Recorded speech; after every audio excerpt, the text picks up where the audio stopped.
Fallout games, some of them are my favorite ones of all time. I adore the world, writing style, quest design, crazy NPCs, exploration, weapons, enemy types, factions.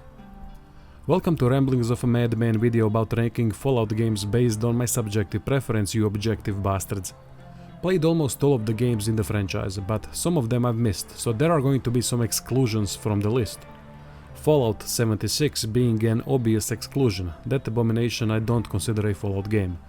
It's a shitty cash grab like Metal Gear Survivor. Should be erased from history, no discussion. I don't care that some of you like it. You can like a dumpster trash whore, still doesn't mean they are any good. Next off the list is Fallout Shelter due to it being more of a mobile type game.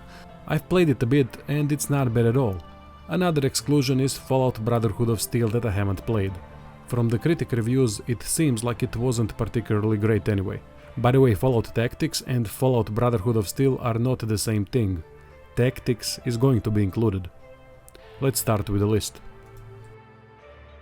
At number 6 is Fallout 4, a rare Fallout game that I haven't finished at all. It got boring quickly. While I can't remember how the writing was exactly, at this moment I can't think of anything memorable, unlike New Vegas and even Fallout 3 that had some epic moments that I still remember. Fallout 4 moved more towards streamlined shooter experience by removing RPG elements to the point that the game was barely an RPG. Terrible character leveling system bothered me too much, which stopped me from being invested in my character. One thing I have to give the game is that it improved shooting and graphics a bit, so it's not all bad and mediocre. Not a bad game or anything like that. It was a 6 out of 10 experience for me while it lasted. At number 5 is Fallout 3, another Bethesda's version of Fallout. Also not a bad game or anything like that. Actually, I was impressed quite a bit to see the world from a first-person perspective. Attention to detail is really good and the game tries to emulate old Fallouts. Doesn't succeed fully, but it succeeds enough to make it a worthwhile game to play. Writing suffered compared to previous Fallouts though. World building wasn't particularly great, leading to weak endings. Game was buggy as hell on all fronts, animations, quests, glitches. There were also recycled plots from the first 2 Fallouts. There are some memorable moments though, like dropping a nuke on a town. That is epic.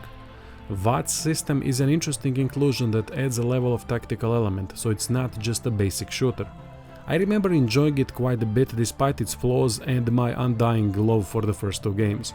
I rank it higher than Fallout 4 because it was more of an RPG even though gameplay wasn't as good, which is to be expected considering the amount of time between them.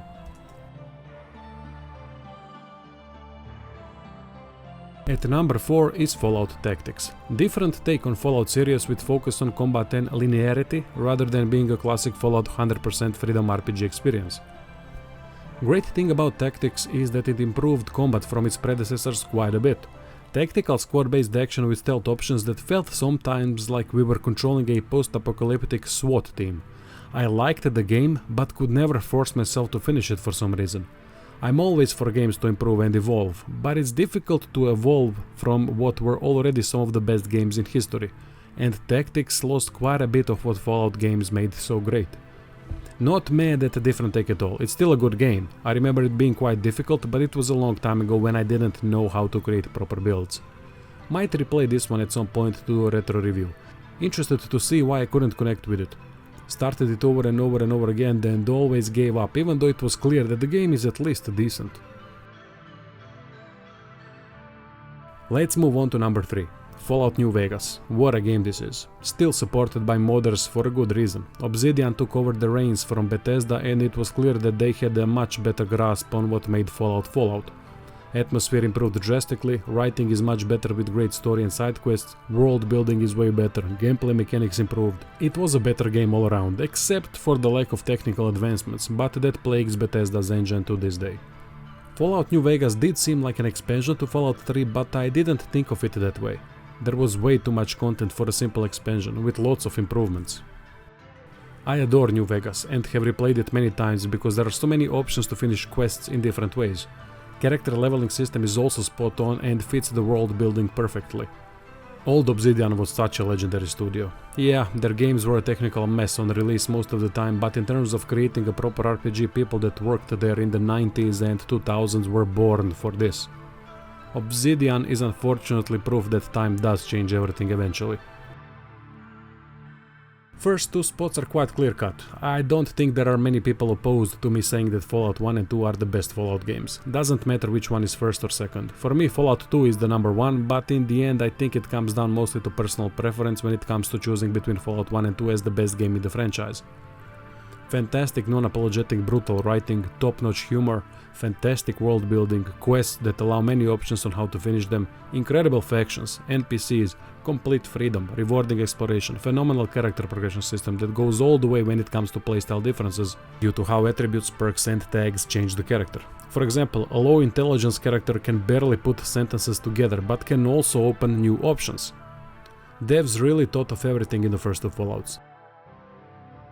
I fell in love with the old games through the Fallout 1 demo, when in a city with two gangs we could choose which gang to support to make them fight each other, or just kill them all.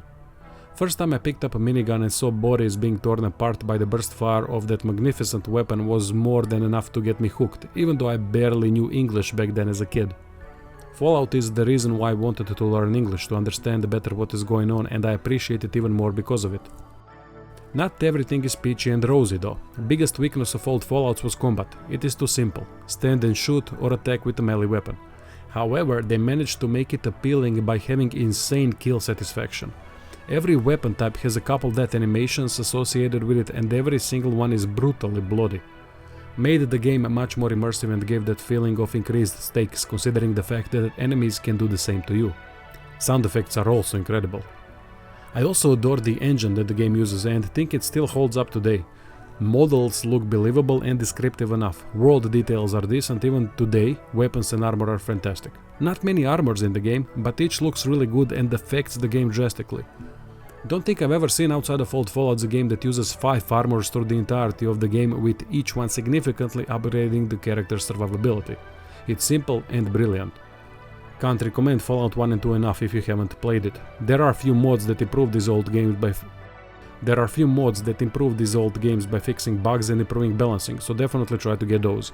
By just doing this video I want to replay these old masterpieces. To this day they are some of my favorite games and don't think that will ever change. They're that good.